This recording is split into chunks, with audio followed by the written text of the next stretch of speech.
Telangana CM Revanth Reddy ఈ రోజు మంత్రులకు డిన్నర్ ఇవ్వనున్నారు. రేపు టీపీసీసీ చీఫ్ మహేష్ కుమార్ గౌడ్ తో కలిసి ఢిల్లీ వెళ్లి మంత్రివర్గ పునఃవ్యవస్థీకరణపై అధిష్టానంతో చర్చించనున్న వేళ సీఎం డిన్నర్ పార్టీ ఆసక్తి రేపుతోంది. సాధారణంగా ఇది కేవలం ఒక విందు మాత్రమే కావచ్చు.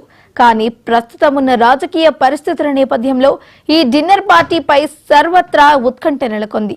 ఈ నెల 30న మంత్రివర్గ విస్తరణ, కార్యవర్గ కూర్పుపై చర్చించేందుకు పార్టీ నేతలకు అధిష్టానం నుంచి పిలుపు రావడంతో మంత్రులతో డిన్నర్ మీటింగ్ పై సర్వత్రా చర్చ జరుగుతోంది.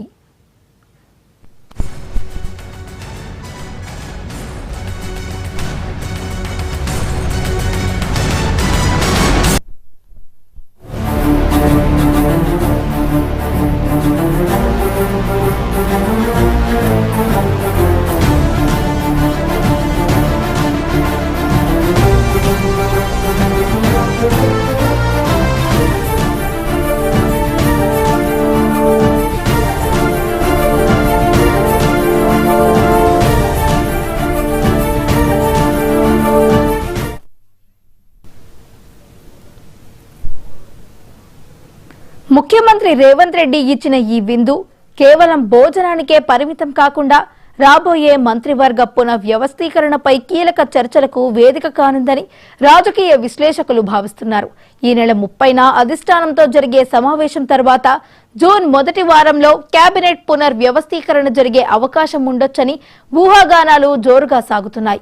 ఒకవేళ కేబినెట్ విస్తరణ జరిగితే 2 లేదా 3 మంత్రులకు స్థానచలనం ఉండే అవకాశం లేదనే వార్తలు కూడా వస్తున్నాయి.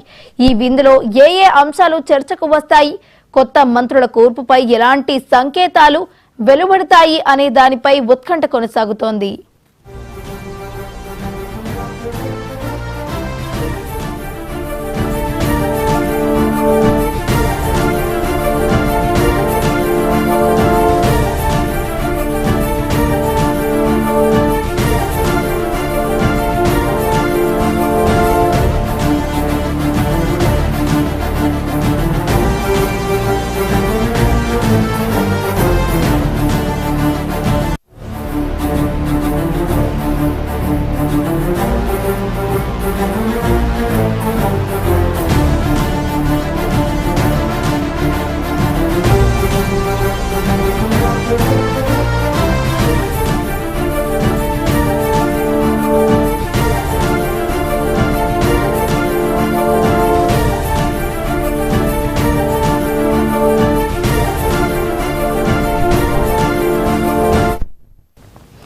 తెలంగాణ సీఎం రేవంత్ రెడ్డి ఈ రోజు మంత్రులకు డిన్నర్ ఇవ్వనున్నారు. రేపు టీపీసీసీ చీఫ్ మహేష్ కుమార్ గౌడ్ తో కలిసి ఢిల్లీ వెళ్లి మంత్రివర్గ పునర్వ్యవస్థీకరణపై అధిష్టానంతో చర్చించనున్న వేళ సీఎం డిన్నర్ పార్టీ ఆసక్తి రేపుతోంది.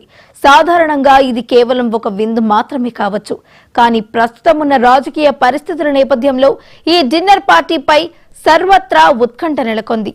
ఈ నెల 30న మంత్రివర్గ విస్తరణ, కార్యవర్గ కూర్పుపై చర్చించేందుకు పార్టీ నేతలకు అధిష్టానం నుంచి పిలుపు రావడంతో మంత్రులతో డిన్నర్ మీటింగ్ పై సర్వత్రా చర్చ జరుగుతోంది.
ముఖ్యమంత్రి రేవంత్ రెడ్డి ఇచ్చిన ఈ విందు కేవలం భోజనానికే పరిమితం కాకుండా రాబోయే మంత్రివర్గ పునర్వ్యవస్థీకరణపై కీలక చర్చకు వేదిక కానుందని రాజకీయ విశ్లేషకులు భావిస్తున్నారు. ఈ నెల 30న అధిష్టానంతో జరిగే సమావేశం తర్వాత జూన్ మొదటి వారంలో కేబినెట్ పునర్వ్యవస్థీకరణ జరిగే అవకాశం ఉండొచ్చని ఊహాగానాలు జోరుగా సాగుతున్నాయి. ఒకవేళ కేబినెట్ విస్తరణ జరిగితే 2 లేదా 3 మంత్రులకు స్థానచలనం ఉండే అవకాశం ఉందనే వార్తలు కూడా వస్తున్నాయి. ఈ విందులో ఏ అంశాలు చర్చకు వస్తాయి, కొత్త మంత్రుల కూర్పుపై ఎలాంటి సంకేతాలు వెలువడతాయి అనే దానిపై ఉత్కంఠ కొనసాగుతోంది.